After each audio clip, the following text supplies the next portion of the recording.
worse than in Tuapse. In Ryazan, there was a rain of oil after a massive attack on the oil refinery. An unidentified drone is attacking Finland, including from the territory of the Leningrad region. She was killed by Putin. In Moscow, well-known activist and anti-war opponent Nina Litvinova was found dead. Another assassination attempt on Budanov.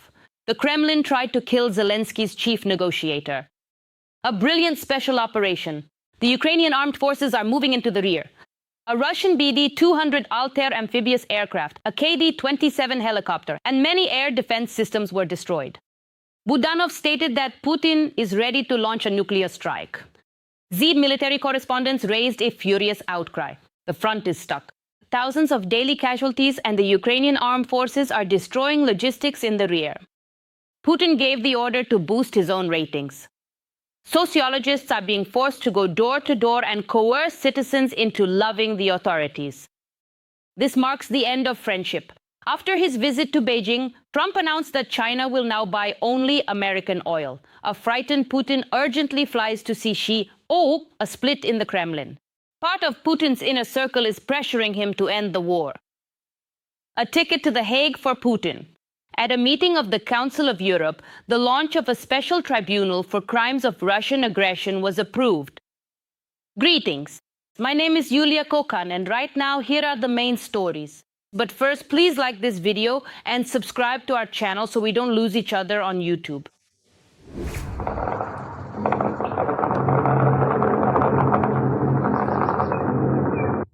Something's burning over there for us. Friendly Ukrainian drones set things ablaze in Ryazan all night on May 15th. The oil refinery in Ryazan has come under a drone attack.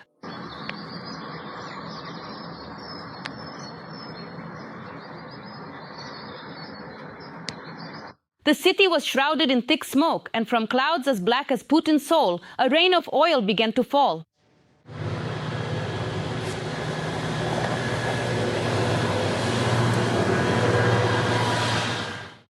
But the people of Ryazan didn't appreciate the nighttime commotion. They were very anxious. Why aren't they shooting them down?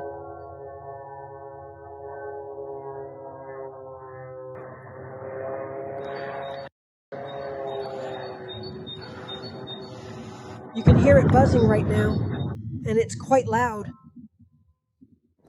That's it. I'm going home. Sorry, I'm going home. Sorry, I'm going home. I'm really scared. Well, be careful what you wish for. The air defense finally got to work. But there's a nuance. Instead of shooting down the drones, Russian air defense forces targeted a high-rise building. A missile from the Panzer self-propelled anti-aircraft missile artillery system landed in the house beforehand.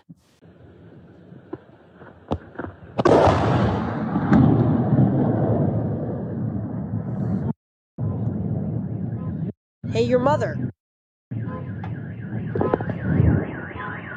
Well, it seems like Putin doesn't like Ryazan very much. He's always blowing up buildings there. Reading the comments under previous episodes, I see that many of you are watching us from Europe, Kazakhstan, Moldova, Europe again, and even the USA. We Ukrainians are grateful for your support and proud to have such sensible viewers. Write in the comments under this episode which country you're watching us from and whether people there support our fight against the empire of evil. I always enjoy reading your comments, and while you do that, we'll keep going. Things are about to get even more interesting. Meanwhile, on May 15th, at least one drone flew into Finland. Hornet fighter jets were scrambled into the air. As a direct result of the drone threat, air traffic at Helsinki airport was temporarily suspended from around 4 to 7 in the morning. Several flights were completely cancelled or rescheduled. She was killed by Putin. 80-year-old Russian human rights activist and dissident Nina Litvinova took her own life because of the war and repression. But let's take it one step at a time. On May 13th, pro-Kremlin media reported that Nina, the granddaughter of the Soviet People's Commissar for Foreign Affairs Maxim Litvinov, was found dead in the center of Moscow. The reports mentioned a suicide note, but its contents were not disclosed. At the same time, Litvinova's cousin, journalist Masha Slonim, stated that Nina Litvinova, and I quote, was killed by Putin. In addition, she published a fragment of her sister's suicide note. Listen for yourself. I have to go. Life is unbearable for me.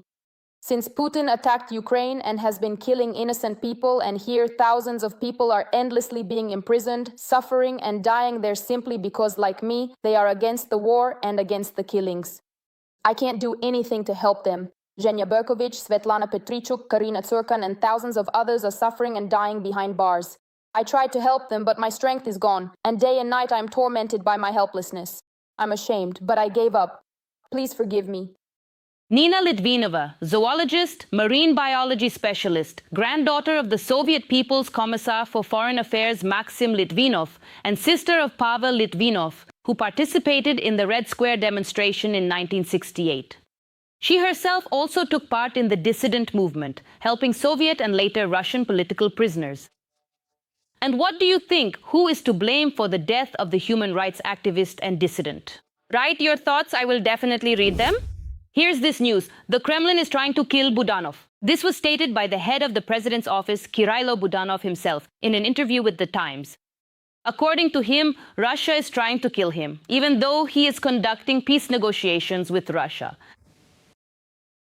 Since August 2020, I have survived at least 10 assassination attempts on my life. The peace process is capable of ending the war. I don't do things I don't believe in. I believe in the negotiation process, its completion and its outcome. We worked with the Russians for many years on prisoner exchanges, so believe me, I know how to talk to them. In addition, Budanov stated that Russia is absolutely capable of launching a nuclear strike at any moment and at any distance.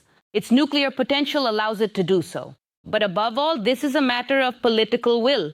According to him, so far he has not seen any signs of preparations for a nuclear strike.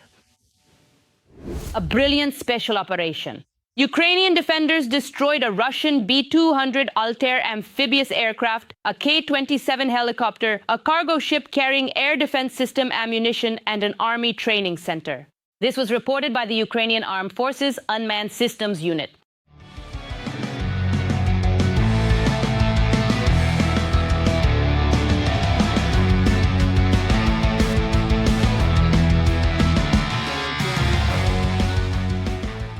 Just listen, the cost of the destroyed B-200 alone could exceed $30 to $40 million, and the Ka-27, another approximately $15 million. In addition, Russian air defense systems, a training center, and a cargo ship with ammunition were also hit. And now, something else wonderful. Drone operators from the Ivan Franko Group unit continue to dominate the skies over the enemy's roads of death deep in the rear of the Donetsk region, methodically destroying enemy personnel and vehicles. Unique footage coming up next.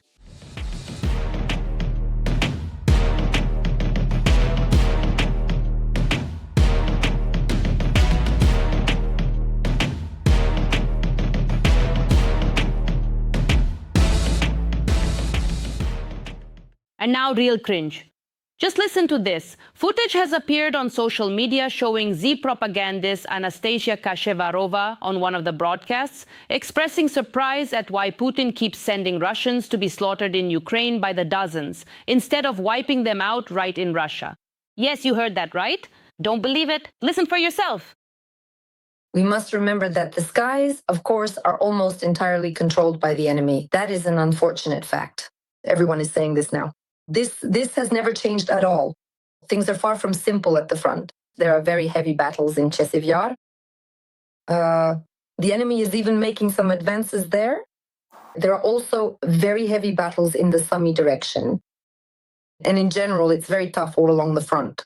This kind of conflict is a war of attrition. So a significant number of Russian soldiers are dying, or, yes, irrecoverable losses.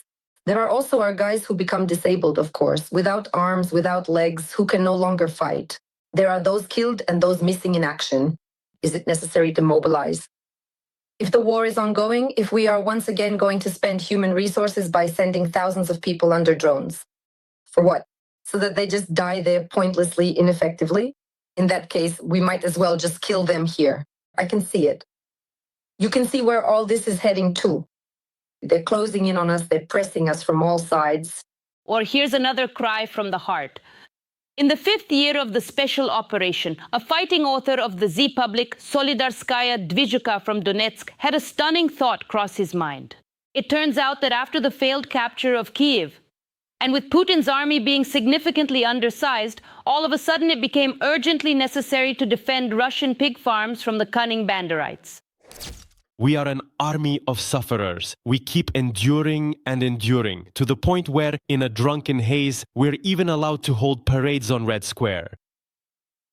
And this is a slap in the face. It's a disgrace to the entire system. And the most frustrating thing is that there's nothing we can do about it. All we can do is defend our home just to keep the enemy from coming in. That's it, nothing more. But that's not all. On the air of Dozht, FBK military analyst Jan Matviv talked about what is currently happening on the battlefield and whether there is a turning point in the war. According to him, it is the Russians who currently maintain the initiative directly on the front line. But there is another aspect, the strategic initiative. And that, rather, is now shifting into the hands of the Ukrainian armed forces. What the Ukrainian armed forces are currently doing is, in fact, them imposing their strategic will on the Russian military forces. That is, they are attacking their rear positions. They are inflicting serious losses on the Russian army with drone strikes. And as a result, they are essentially forcing the Russian army to adapt in some way. Well, will they be able to adapt to this? Will they be able to counteract this somehow? That is a big question, actually.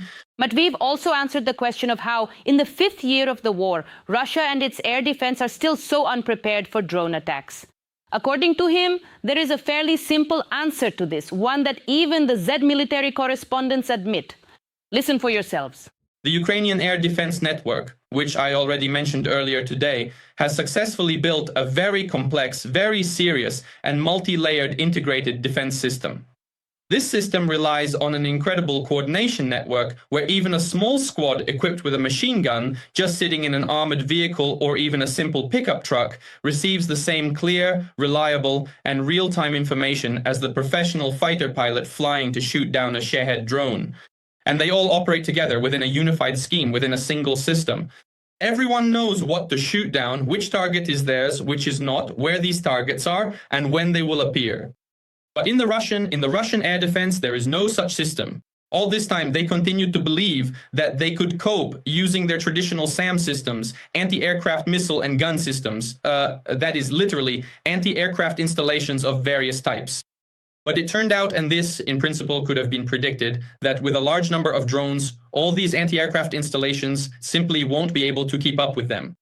According to him, apart from anti-aircraft systems, the Russian air defense has practically nothing else.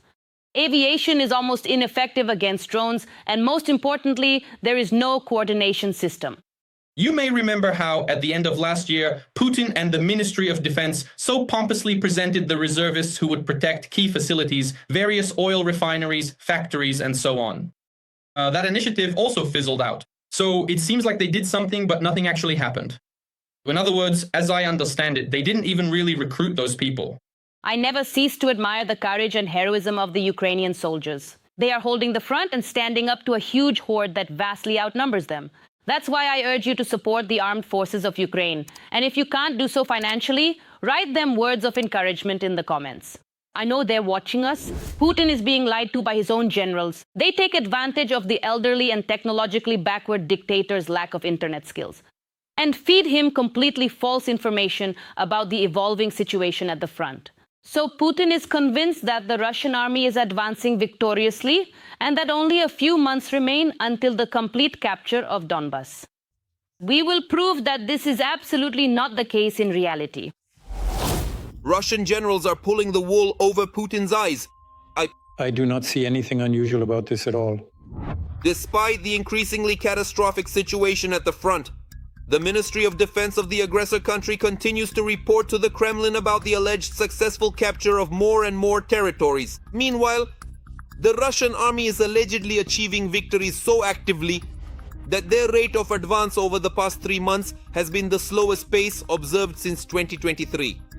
According to military analysts, if the current trend continues at this specific rate, it will take Russia many decades to fully occupy the entirety of the Donbas territory.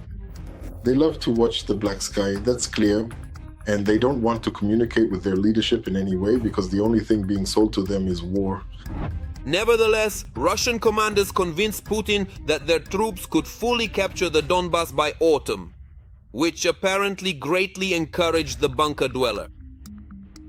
He was firmly convinced of this by his own high-ranking General Lee, who claimed that the entire military front line was supposedly collapsing, and that soon Ukraine would have no soldiers left to defend the Donetsk and Luhansk regions. This is precisely why negotiations are quite unrealistic at the moment. But this firstly completely puts an end to all the speculation, fantasies, and ongoing discussions that peace has suddenly become closer, that there is some kind of confidential back-channel agreement, that Xi Jinping and Trump will agree on peace in Ukraine, or that Putin and Trump will secretly agree on something. That's it, it's all over. But in reality, the Russian army is completely incapable of capturing Donbas by force, which means the Kremlin has decided to acquire new territories without any fighting at all. President Volodymyr Zelenskyy must issue a formal order to the armed forces of Ukraine to cease fire and completely withdraw from the territory of Donbas, to leave the territory of the Russian regions. Then supposedly the bunker dweller is ready to sit down at the negotiating table and give the order to cease fire. I think things are coming to an end, but still, this is a serious matter. We have never been closed off to negotiations, never. But all of this is just another Putin ploy, military analysts insist. After taking the well-fortified Ukrainian outposts in Donbas without a fight, Syria will immediately give the comprehensive order to prepare for a new offensive. Putin is hopeful that if the operation to take control of Donbas is successfully completed, he will then be able to further expand his demands, which will specifically include the entirety of the territories of Kherson and Zaporizhia regions. Let's be honest, even the bunker dweller himself, just a few minutes after talking about being ready to sit down at the negotiating table, now openly admits that he has no real intention of talking, let alone ending the war. The nation's unified armed forces must concentrate their strategic attention and resources on achieving a decisive and final defeat of the enemy as a critical part of the ongoing special military operation. Putin's real goal, at the very least, is all of left bank Ukraine, as well as Kyiv and Odessa, according to the Western press, citing sources in the Kremlin. However, although the Russian generals nod along with the bunker dweller, in reality, they don't believe in such a scenario even hypothetically. The same goes for the Kremlin elites, who are actively trying to dissuade Syria from continuing the special military operation. Maybe they think they're the smartest, the most cynical ones there, secretly snickering about all this when the cameras aren't rolling. And the spirit of the late Chechetov is floating around saying, fooled them like kittens. In reality, they themselves find it funny. Surely, except for the most thick-headed among them, they understand that this is nonsense, that it's pure fantasy. But nevertheless, they wave that piece of paper around. But for the bunker dweller, it all goes in one ear and out the other. As they gossip in the Kremlin, Putin has once again become obsessed with the idea of taking Kyiv in 3 days. And the only thing that might convince him to abandon this scheme are Ukrainian drones destroying what's left of his military-industrial complex and oil refineries? Here, to be fair, the Ukrainian armed forces have excelled at this.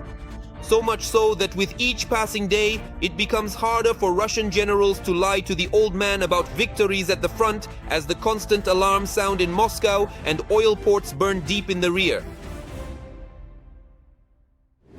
Well then, gentlemen. We've already told you that the popularity of the Russian dictator Putin has dropped by almost 10% since the beginning of the year. Every week, the ratings of Putin and United Russia kept falling and falling. But now the court sociologists have decided to change their methodology. Instead of making phone calls, VTCOM employees have begun the process of going door to door, personally asking people if they support Putin. The center explained that these changes are a direct result of communication restrictions, the spread of anti-spam filters, and the rise in phone scams, which have made Russians increasingly hesitant and less likely to answer calls from unknown numbers.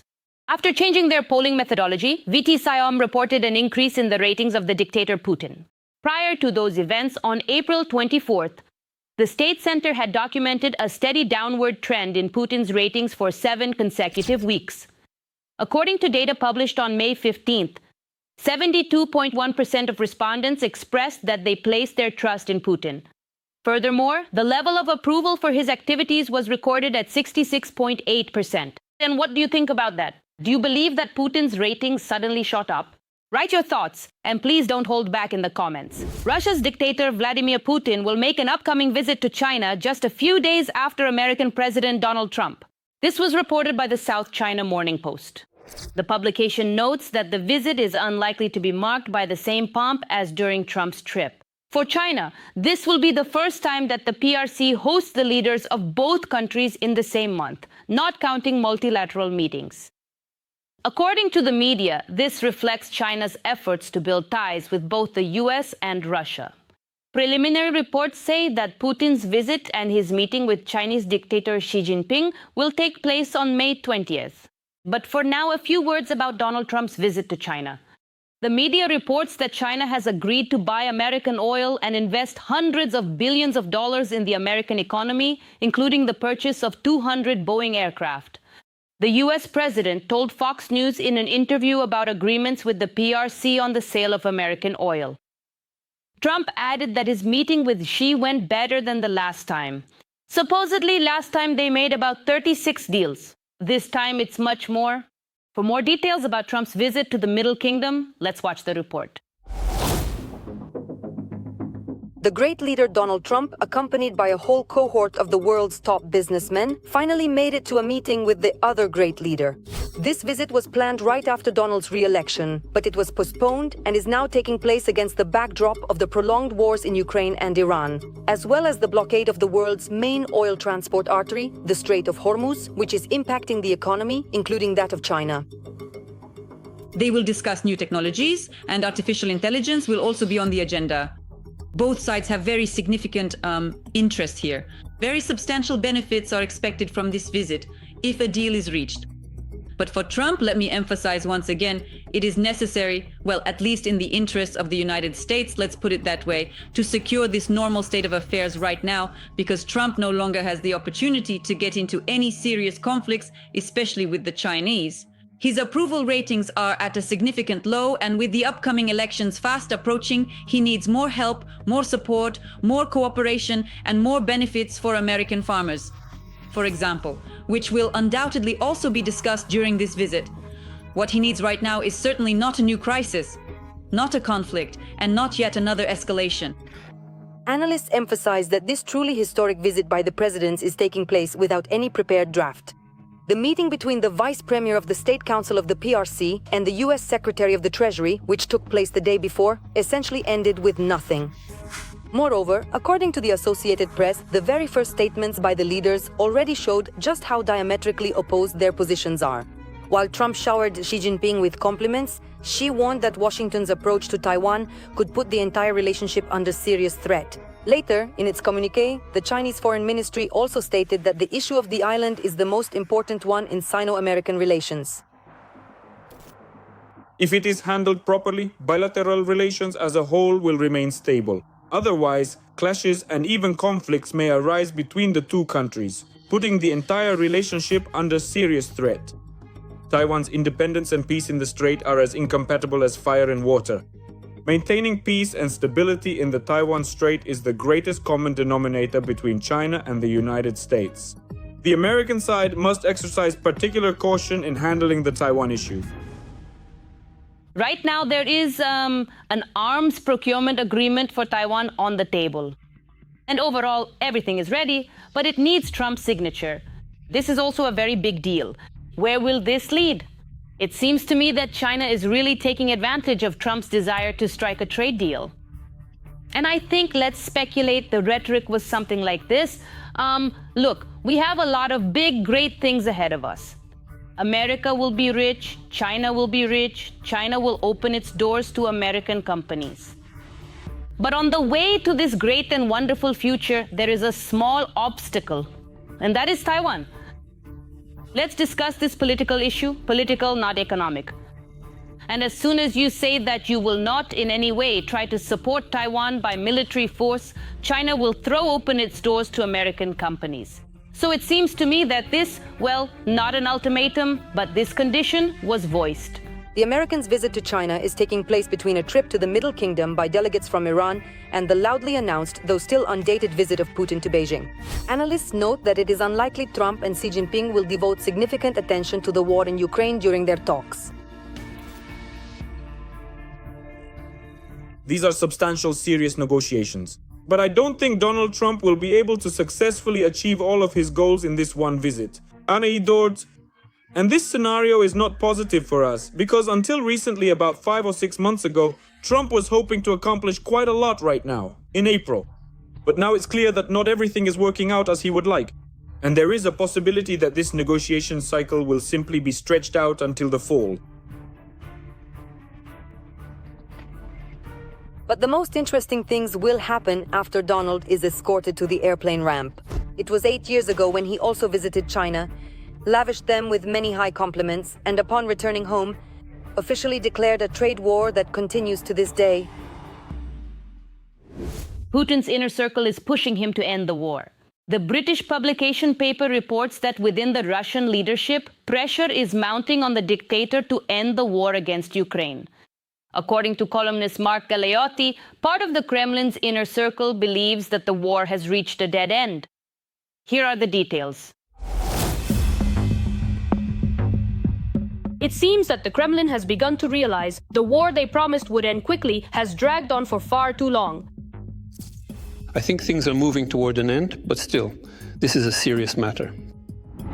British publications report that Putin's inner circle is increasingly pushing him toward the idea of ending the war against Ukraine and is exerting a certain amount of pressure on him. First and foremost, of course, the situation itself has changed significantly. Yes, things are quite bad with the economy right now, and I would honestly say it's on the very verge of a total collapse. And that's exactly why, from this particular perspective, continuing to fight seems rather difficult, yes, especially so that the overall situation doesn't get even worse than it is. Russia continues to advance, but very slowly. And the cost of this war for the Kremlin keeps rising. The money is running out, losses are increasing, and the sanctions are not going anywhere. To begin with, the primary issue is that there simply isn't enough money. War is an extremely expensive endeavor. And in fact, just to keep everything at the current level, a significant amount of money must be continuously poured into continuing the war. It seems some in the Russian elite are starting to realize, from here on, it will only get harder. They too are no longer getting anything good out of this continuation of the war. Putin is now simply afraid of his own elites. Well, it goes without saying, if it has come to the point where he is genuinely fearful of his own elites, then clearly something is going wrong and something absolutely needs to change. One only has to recall the leak of the confidential February report for the Russian presidential administration. The document explicitly mentions the risks of continuing the war and states that it is necessary to stop in time. Leaks like this are hardly ever just a simple accident. So when something of this magnitude gets leaked, it means there is a specific person or group who intentionally wants it to be leaked. And they want us to clearly understand that these thoughts about ending the war are indeed being very seriously and actively discussed at the highest levels of power. And the fact that they are already starting to think about how to present not ending the war as Putin's victory, well, yes, of course, that's exactly how they will act. There's nothing surprising about that. Moreover, in this same document, the war is described as the risk of a first victory. That is a situation where Russia's losses turn out to be greater than the result itself. The Kremlin has even discussed the option of freezing the front. Within the Kremlin, at least in a large part of the administration, they have grasped the gravity of this situation for quite a long time now, and are simply pretending, acting as though they are still ready to subserviently walk on their hind legs before Putin and agree with him on absolutely everything. So yes, of course, they are well aware that the current state of affairs is increasingly dire, and they are trying to find a viable way out of this mess. And then try to sell it to ordinary Russians as a significant victory over the West. Like, all of the goals have been achieved, so now we can stop. But we can't just hand this victory over to someone else ourselves. But the Kremlin is concerned not only about the front. The Russian authorities are increasingly worried about the mood inside the country. According to the data, Putin's ratings, although still high, have already dropped to their lowest level since the start of the full-scale war. For a dictator, his approval rating is very important. It's crucial. In other words, a dictator needs the people's love. That is, people already understand that Putin has led everyone in the wrong direction and they'd like to find a way out of this situation. And of course, I'm not saying a revolution will happen tomorrow, but if no meaningful actions are taken to address these issues, then almost anything could occur, from a palace coup to a full-scale revolution. Yes, indeed, people are living worse and worse. But Putin himself, it seems, is in no hurry to make a final decision and is simply waiting things out. At the same time, even the rhetoric of the man in the bunker is changing. If before he publicly insulted Zelenskyy, now he speaks in a more neutral tone. President Volodymyr Zelenskyy is fully prepared to hold a personal meeting. Donald Trump's official visit to China is now getting underway. It appears that Vladimir Putin is also deeply concerned about the potential outcomes that might occur during this high-stakes meeting. Consequently, he felt he had to act during this recent briefing, utilizing the platform to send a specific and calculated message to the world. And this message really was that for the first time he called President Zelenskyy by his last name and moreover even said that he was ready to meet in a neutral country. The main conflict now is not only at the front, but within the Russian system itself. An increasing number of signals indicate that part of the elite now perceives the protracted war as a dead end. A ticket to The Hague for Putin. At a meeting of the Council of Europe, the launch of a special tribunal for crimes of Russian aggression was approved. On May 15th, 36 countries gave their consent in Chisinau. However, according to Foreign Minister Andriy Sybiha, this is only the beginning, and the number of countries participating in the special tribunal will only continue to grow. I quote, "There will be more countries, there will be a venue in The Hague, and there will be verdicts. Ukraine needs this, Europe needs this, and even Russia needs this tribunal," Sybiha emphasized. Well, these are excellent news, like if you agree. That's all for now. Give this video a like and don't forget to subscribe to our channel Ukraine Today so you don't miss future episodes. See you next time.